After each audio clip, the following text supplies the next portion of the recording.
तर विद्यार्थ्यांना स्पेशल आणि फ्रेश या सुपर क्लासमध्ये आपले सर्वांचेच मनापासून स्वागत आहे। आणि आज आपण या सुपर क्लासमध्ये अतिशय महत्त्वाचे असणारे विद्यार्थ्यांनो जी की क्वेश्चन्स कव्हर करणार आहोत आणि त्या कारणास्तव या सुपर क्लासला सुरूपासून शेवटपर्यंत सर्वांनीच नक्की पाहायचं आहे।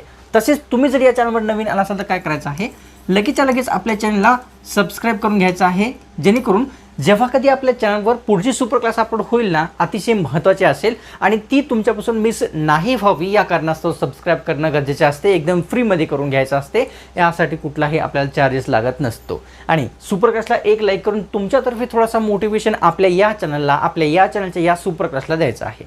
सुपर क्लासला सुरुवात करूया। सर्वात पहिला प्रश्न पाहूया, जो की विद्यार्थ्यांनो आहे, राष्ट्रपतीचा प्रमुख सल्लागार आपल्याला विचारलेला आहे की कोणता व्यक्ती असतो।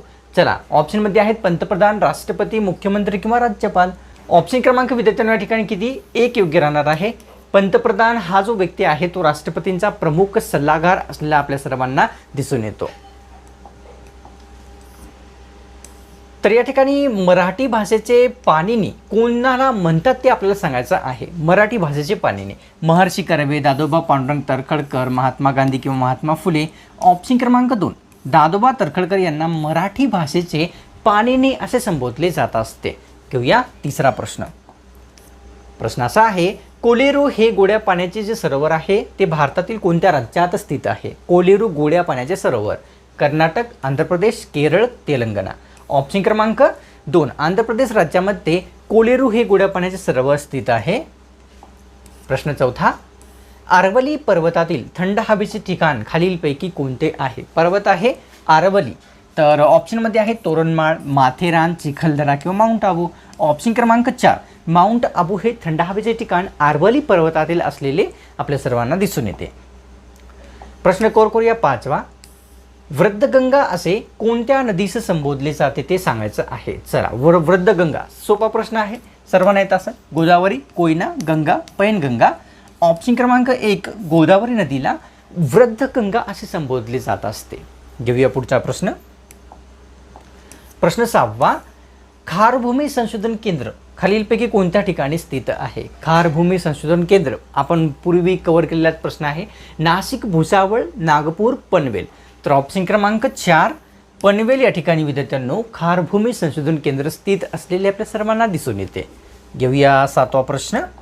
प्रश्न असा आहे की ट्रिपल शतक मारणारे प्रथम खेळाडू कोणते ठरलेले आहेत ते विचारलेलं आहे, ज्यांनी ट्रिपल शतक मारलेले आहे।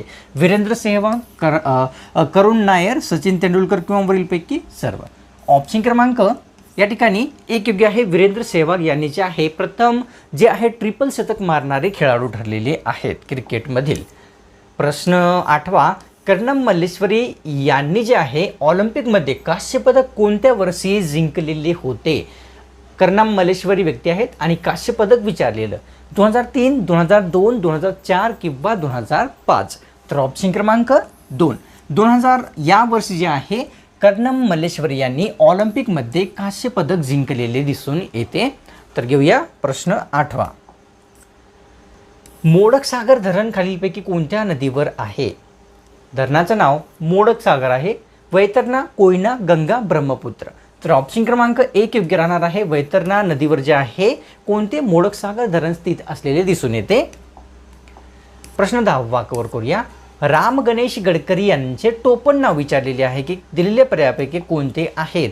महत्त्वाचा प्रश्न आहे। राम गणेश गडकरी कुसुमाग्रज या नावाने ओळखले जाते का? केशवसूत, गोविंदाग्रज किंवा वरीलपैकी नाही। तर ऑप्शन क्रमांक 3 गोविंदाग्रज या नावाने राम गणेश गडकरी यांना ओळखले जात असते। प्रश्न आपल्यासमोर 11वा आहे, इंदिरा गांधी भारताच्या कितव्या पंतप्रधान ठरलेल्या आहेत ते विचारलेलं आहे। कितव्या पंतप्रधान होत्या स्वातंत्र्य प्राप्तीपासून? पहिल्या, दुसऱ्या, तिसऱ्या, चौथ्या? तर ऑप्शन क्रमांक 2 या ठिकाणी तिसऱ्या नंबरच्या जे आहे इंदिरा गांधी ह्या भारताच्या पंतप्रधान व्यक्ती ठरलेल्या आहेत आणि पहिल्या महिला व्यक्ती ठरलेल्या आहेत। तर खालीलपैकी कोणता एक पदार्थ जो आहे तो धातू सदृश्य आहे ते विचारलेलं आहे। धातू सदृश्य पदार्थ दिलेल्या पर्यायापैकी नायट्रोजन, जस्त, बोरॉन। तर ऑप्शन क्रमांक 3 बोरॉन हा जो पदार्थ आहे तो धातू सदृश्य असलेला आपल्या सर्वांना विद्यार्थ्यांनो पाहाव्यास मिळतो। घेऊया प्रश्न 13वा, मार्क्सवादी पक्ष कोणत्या ठिकाणी स्थापन करण्यात आलेला होता? पक्षाचं नाव आहे मार्क्सवादी पक्ष, चेन्नई, दिल्ली, कानपूर, मुंबई. तर ऑप्शन क्रमांक 3 योग्य राहणार आहे. या ठिकाणी कानपूर येथे मार्क्सवादी पक्षाची स्थापना झालेली दिसून येते. घेऊया पुढचा प्रश्न. प्रश्न 14वा असा दिसून येतो. नथुला खिंड भारतातील कोणत्या राज्यामध्ये स्थित आहे? चला, येत असेल तर आपण एकदा कमेंट करा. नथुला खिंड विचारलेला आहे विद्यार्थ्यांनो. नथुला खिंड तर आसाम, मणिपूर, सिक्कीम किंवा तेलंगणा. तर ऑप्शन क्रमांक किती या ठिकाणी? 1 योग्य आहे. आसाममध्ये जो आहे विद्यार्थ्यांनो नथुला खिंड हे स्थित असलेला आपल्या सर्वांना दिसून येतो. प्रश्न 15वा की या ठिकाणी हंसिका रामचंद्र ही जी महिला आहे ती कोणत्या खेळाशी संबंधित आहेत ते विचारलेलं आहे. नाव आहे हंसिका रामचंद्र यांनी. बुद्धिबळ, पोहणे, भालाफेक किंवा वरीलपैकी सर्व. तर ऑप्शन क्रमांक 2 पोहणे या खेळाशी संबंधित हंसिका रामचंद्र यांनी संबंधित असलेल्या व्यक्ती आहेत. कव्हर करूया पुढचा प्रश्न. प्रश्न 16वा असा आहे की नायडू ट्रॉफी कोणत्या खेळाशी संबंधित येते? नायडू ट्रॉफी कबड्डी, हॉकी, बुद्धिबळ किंवा क्रिकेट. तर या ठिकाणी ऑप्शन क्रमांक आपल्यासमोर विद्यार्थ्यांनो कन्फर्म करूया एक वेळेस की नायडू ट्रॉफी कोणत्या खेळाशी संबंधित राहील ते.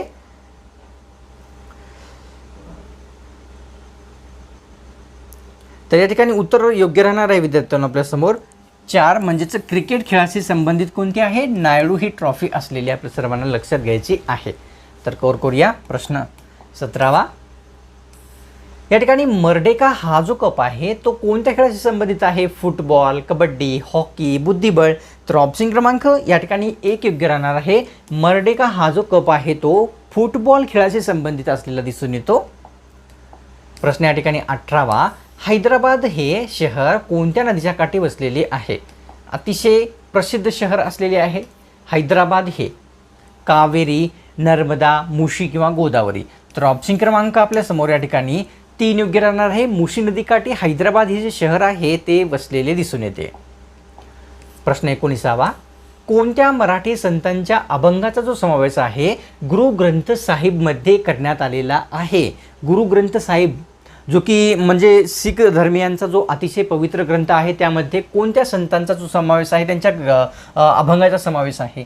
संत मीराबाई, संत नामदेव, संत एकनाथ महाराज किंवा संत रोहिदास. ऑप्शन क्रमांक 2 म्हणजेच संत नामदेव यांच्या ग्रंथाचा जो अभंगाचा जो समावेश आहे गुरु ग्रंथ साहिबमध्ये झालेला दिसून येतो. प्रश्न या ठिकाणी 20वा असा आहे की बुद्धिबळ खेळामध्ये एकूण काळ्या व पांढऱ्या रंगाच्या जे सोंगाट्या असतात ते किती असतात? बुद्धिबळ खेळामध्ये आपल्या सर्वांना माहीत आहे तर किती असतात? 16 असतात, 20, 28 किंवा 30. तर ऑप्शन क्रमांक 1 16 सोंगाट्या ज्या असतात म्हणजे बुद्धिबळ खेळामध्ये आपल्याला असलेल्या दिसून येतात. कव्हर करूया प्रश्न 21वा. महाराष्ट्रामध्ये एकूण किती महसूल विभागाचा समावेश आहे? चला, उत्तर सोपं आहे. सर्वांना माहीत असेल महाराष्ट्रात महसूल विभाग किती आहेत? 8, 7, 9 किंवा 6. ऑप्शन क्रमांक 4 6 महसूल विभागाचा समावेश आपल्या राज्यामध्ये झालेला दिसून येतो. प्रश्न 22वा. पोर्तुगीज संस्कृती भारतातील कोणत्या ठिकाणी दिसून येते? कोणते शहर आहे ज्या ठिकाणी पोर्तुगीज संस्कृती आपल्याला दिसते? कोची, गोवा, कर्नूल किंवा या ठिकाणी कोझिकोड. तर ऑप्शन क्रमांक 2 योग्य राहणार आहे.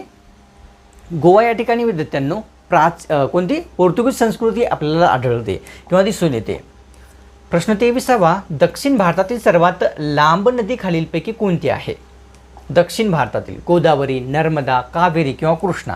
तर ऑप्शन क्रमांक 1 योग्य राहणार आहे. गोदावरी ही नदी दक्षिण भारतातील सर्वात कोणती तर लांब असलेली आपल्या सर्वांना लक्षात घ्यायची आहे की आहे म्हणून. प्रश्न 24वा. सर्वात कमी क्षेत्रफळ असलेला जिल्हा कोणता आहे?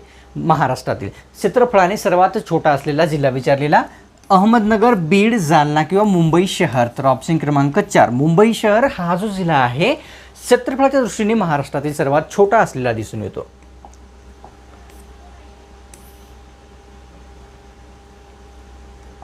या ठिकाणी चुना बनवण्यासाठी खालीलपैकी कशाचा उपयोग केला जात असतो? चुना बनवण्यासाठी calcium carbonate, ferrous sulphate, cobalt किंवा वरीलपैकी सर्व. ऑप्शन क्रमांक 1 या ठिकाणी कॅल्शियम कार्बोनेटचा जो वापर आहे चुना बनवण्यासाठी केला जातो. प्रश्न 26वा कव्हर करूया.